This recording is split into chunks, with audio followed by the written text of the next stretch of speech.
defining love, let's look at the various forms of expression that love is finding, first of all. For most people in the world, love is just a mutual benefit scheme. Okay. People have different kinds of needs, physical, psychological, emotional, social, financial, so various types of needs. To fulfill these needs, I love you is always a good mantra.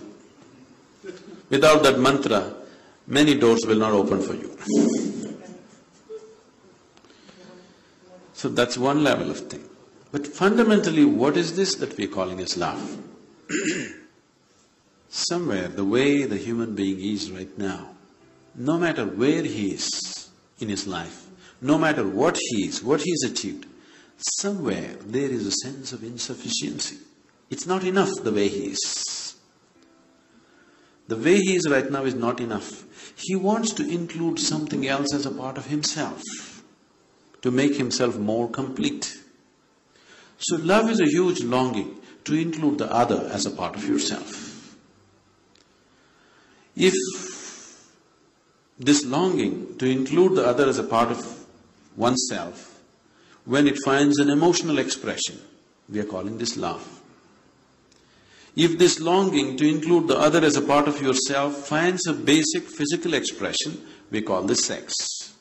If this finds a mental expression, it gets labeled as greed, ambition, whatever. All these are just efforts to include something else as a part of yourself, isn't it? That which is not you right now, you want it to become you. This is the longing of love. So, it is just an emotional expression of the same longing which a human being is constantly longing for, to include something else as a part of himself. This starts from gathering simple things around him to seeking spirituality or God, the same longing to include something else as a part of himself.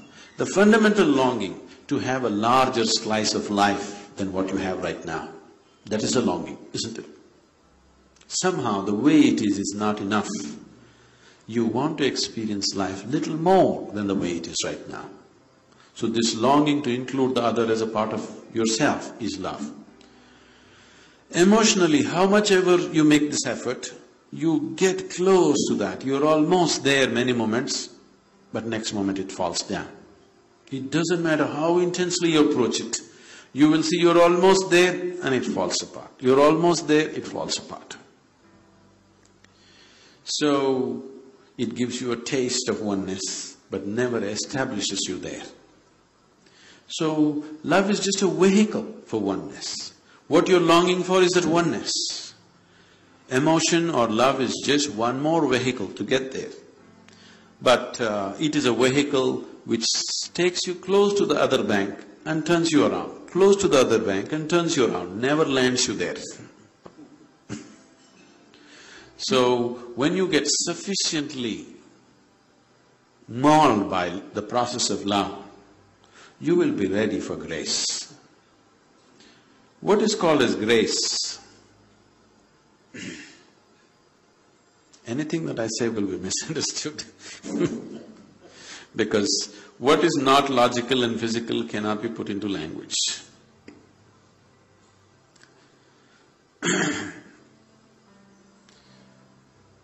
If we want to use an analogy, gravity is one aspect of life. We are sticking to the planet right now because of gravity, otherwise we would be floating all over the place. We have a body today only because of gravity, otherwise we couldn't gather this body itself. So gravity is one aspect of life which, in a way, is related to the fundamental instinct of self-preservation in a human being. There are two basic forces within you which are constantly functioning, which seem to be in conflict with most people. It is not in conflict, but most people see it as in conflict. One is the instinct of self-preservation, which compels you to build walls around yourself to protect yourself. Another part of you is longing to constantly expand. One is trying to build walls, another is trying to expand. The walls of self-preservation that you build for today are the walls of self-imprisonment of tomorrow, isn't it? Isn't it so? Many limitations you establish in your life as a protection for yourself. Tomorrow you feel they're imprisoning you and you want to break it and build a bigger prison for yourself. But day after tomorrow, the same big prison feels like a restriction and you want to break it and go to the next stage. So these two longings, one is to preserve yourself, another is to continuously expand. These two things are not opposing forces, these two things are related to two different aspects of who you are. Self-preservation needs to be limited to the physical body. It's only your body which needs to be preserved. Everything else can be mauled and demolished and rebuilt every day. Every day in the morning you can actually get up and build a whole new personality if you want. But right now, your instinct of self-preservation has extended itself to the very way you think, feel and understand life, isn't it? All the time you're trying to protect that.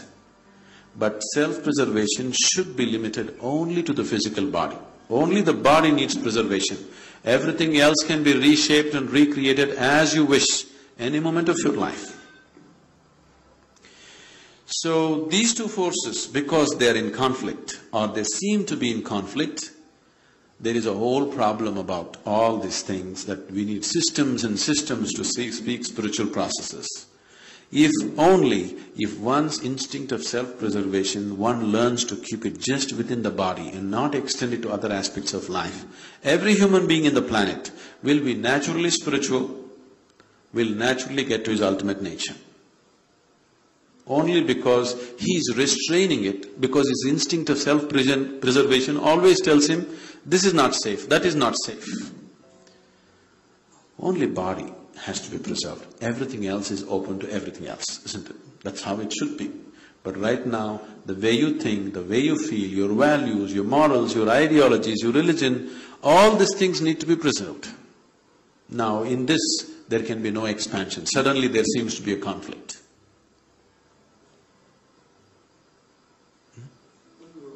You were talking about love and grace. Can you elaborate that a bit more? So if we have to use an analogy, gravity and grace, let's put them as opposites. Gravity is trying to hold you down. Grace is something that is trying to lift you up. This is only an analogy, because grace cannot be explained that way.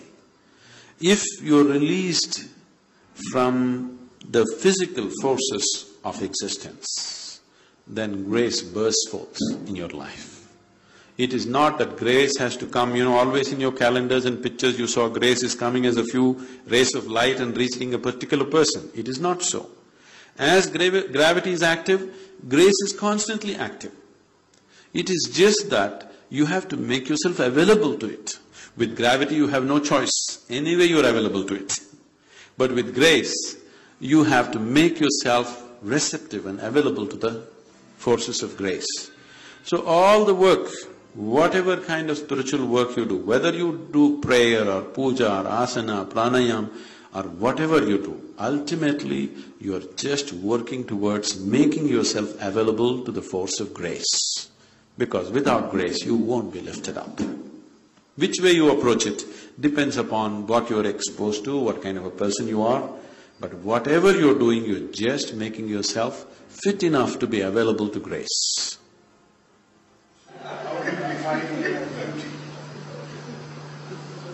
Inner beauty? Yes. If you have the right kind of eyes, everything is absolutely beautiful. There's no relative thing. Relative thing is a social factor, again, it's a training. It depends on what kind of data has gone into your mind. When you're unhappy, only certain things are beautiful, certain things are ugly. When you're very happy, you look at anything, everything looks absolutely beautiful. See, there are many ways to look at this. One simple way is, right now you may be identified with many things, starting from your physical body, to your mind, to your education, to your religion, to your society, to various things that you hold in your life. But when you simply sit here, If you simply sit with me right now, you're just a piece of life, isn't it? A certain amount of life energy, that's all you are, isn't it so?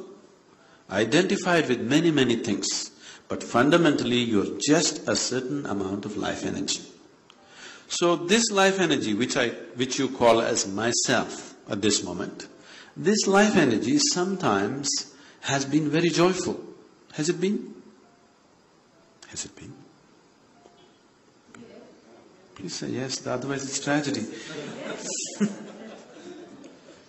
Sometimes it's been utterly miserable, sometimes very peaceful, sometimes turmoil, sometimes agony, sometimes ecstasy. This has happened to this, isn't it?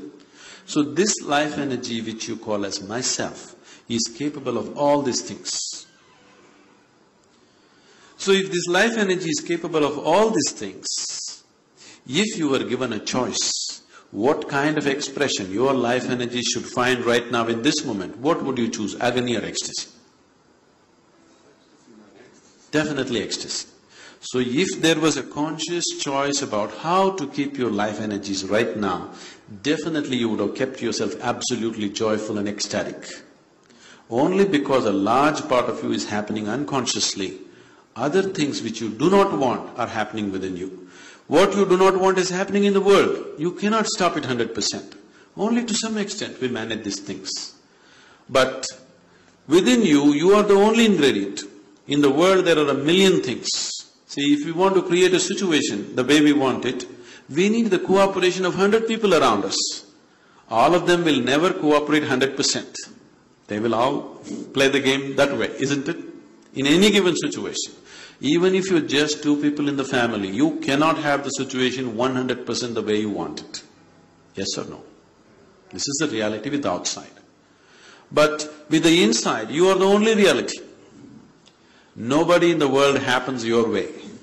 At least this one person must happen your way, isn't it? But right now even this person is not happening your way. That's why you're asking what is the way to joy.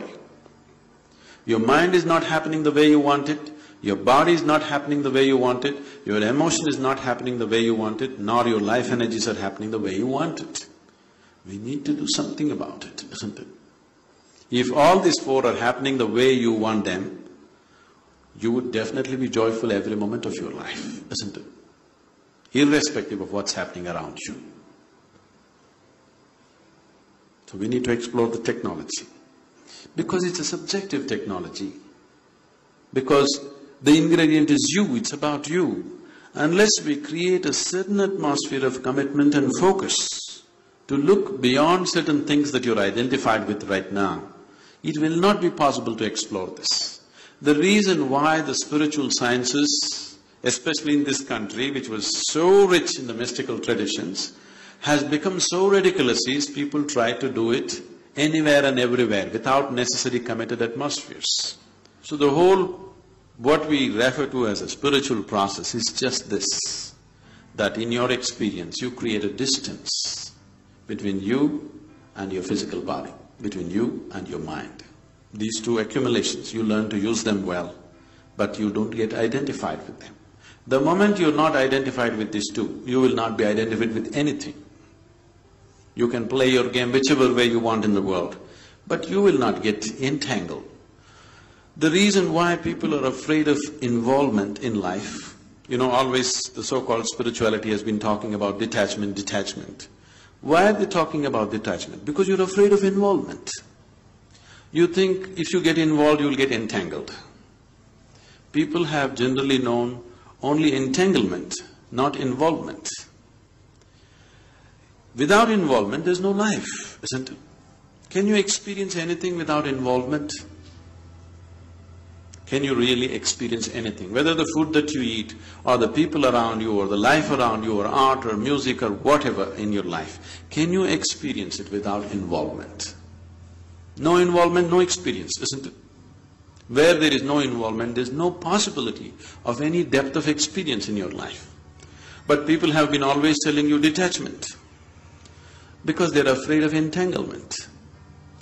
Entanglement has come fundamentally because you're identified with these two accumulations which you call as body and mind. Because of that, wherever you put your hand, it sticks to you. Wherever you put your hand, it sticks to you. So people are telling, keep away.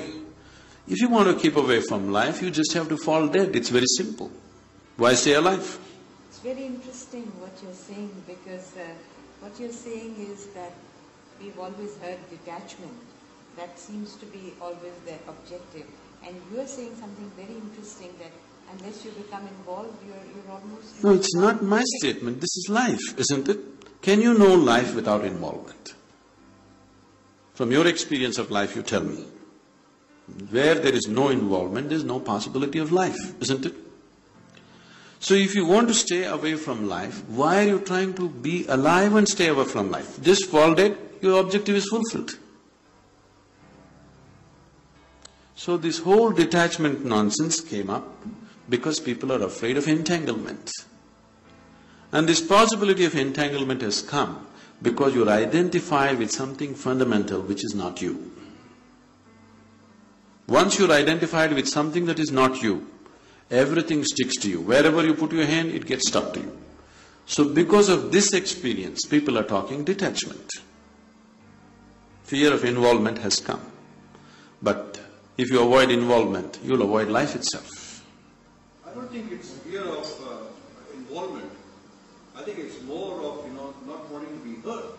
When you get yourself… That is the fear of involvement. No, not fear of involvement. You say you stay away from… You try and detach yourself, to the material world, or to even to love your own siblings or your wife or your children, that you don't do it with an expectation.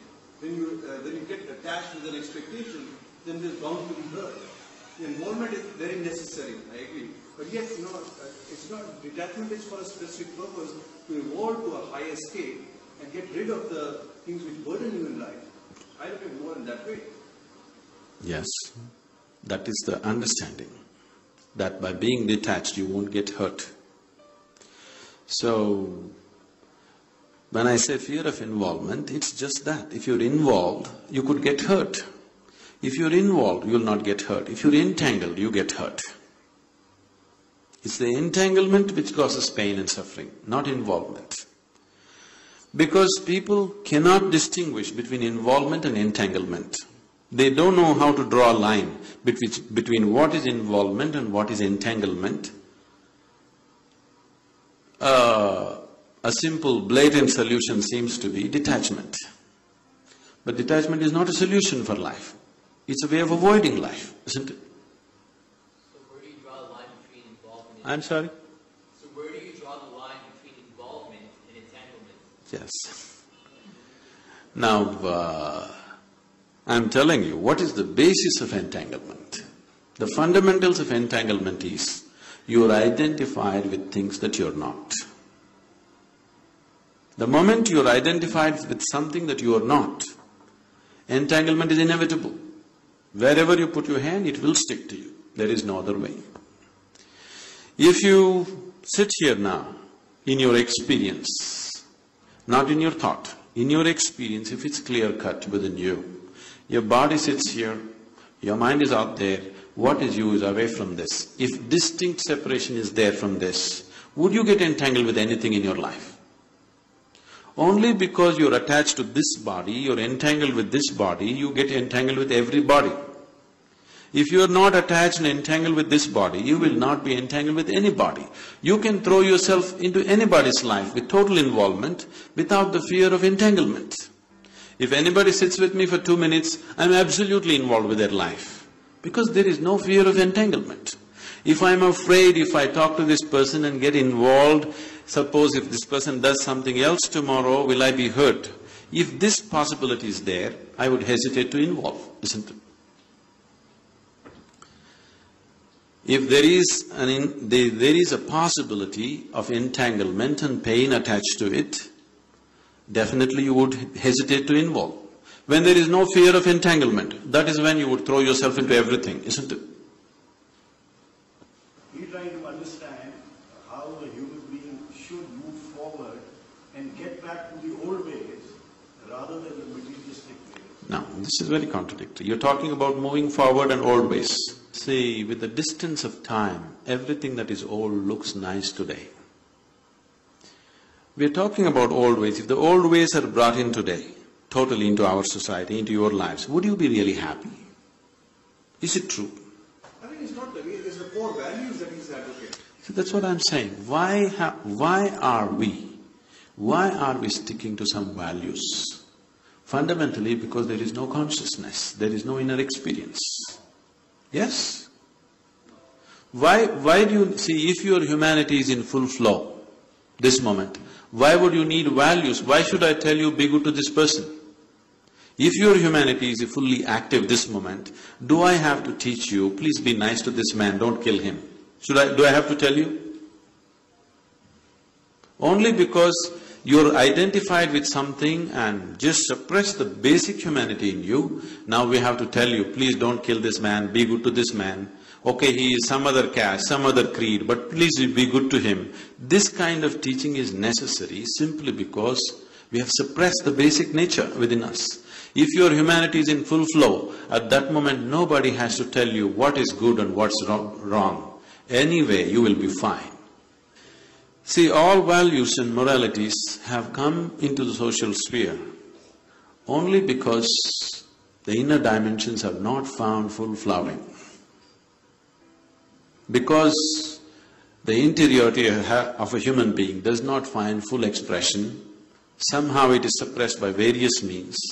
That is when we have to teach people what is right, what is wrong, what is okay, what is not okay. Now the whole process of whatever Rumi is about, whatever spiritual process is about, what we call as yoga is about, is just this. The word yoga means union.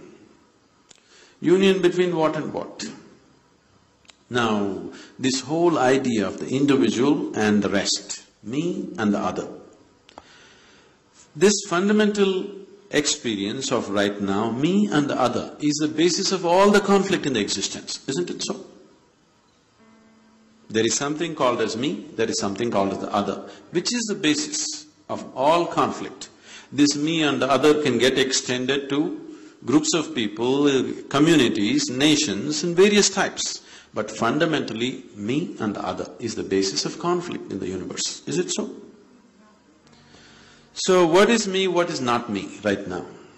Right now, what are the things which you call as myself? Your thoughts, your emotions, your body, your ideas, your philosophies, this is what you call as me, isn't it? All these things you accumulated from outside, it's not you.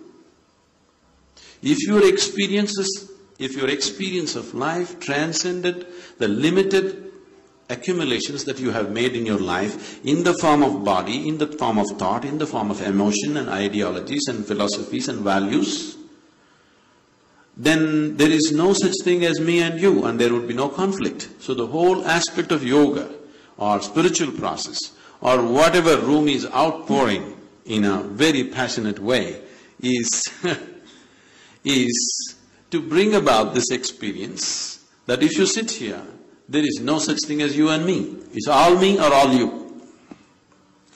For one moment right now, for one moment, if you experience all these people who are sitting here really as a part of yourself, after that, do I have to teach you morals and values? Be good to this person, don't harm this person, don't kill this person. Would it be necessary for you? Would it be necessary for you? No. Only because you have created a false sense of identity about yourself. Now we have to teach values and values. At no time in the history of humanity, all the people have had the same values. Always one person's values and the person sitting next, the values are different. Never in the history of humanity have all the people had the same values. Is it so? Is it so, Baba? No, that is fine. No, is it a reality that never in the history of humanity, even within a family of two people don't share exactly 100% the same values? Is it true? So if I stand by my values and you stand by your values, conflict is inevitable. This is the basis of conflict. As long as you don't start punching each other, you can dialogue. See, all this will help as long as the situation doesn't go into your corner. You can dialogue as long as it's not gone into your corner. When the situation gets really pushed into your corner and your values are really threatened, you will become violent. When what you believe in is threatened, you will become violent, isn't it so? That way we'll see. First I want you to see this. The basis of conflict in the world is your values. Because you have one kind of value, somebody has somebody… See, right now the conflict in the world is not between good and bad. One man's belief versus another man's belief. Isn't it so? So these are the values. The values are different and people are constantly fighting. So if you want to go beyond this, if you want to live here without values, then your consciousness has to flower, your humanity has to find full expression. If you begin to experience, even for a single moment in your life, if you start experiencing these people, how you experience the 10 fingers of your hand, after that I don't have to teach you any values or morality about anybody. That which you have known as yourself, with that you have no conflict, isn't it? The conflict is always with the other.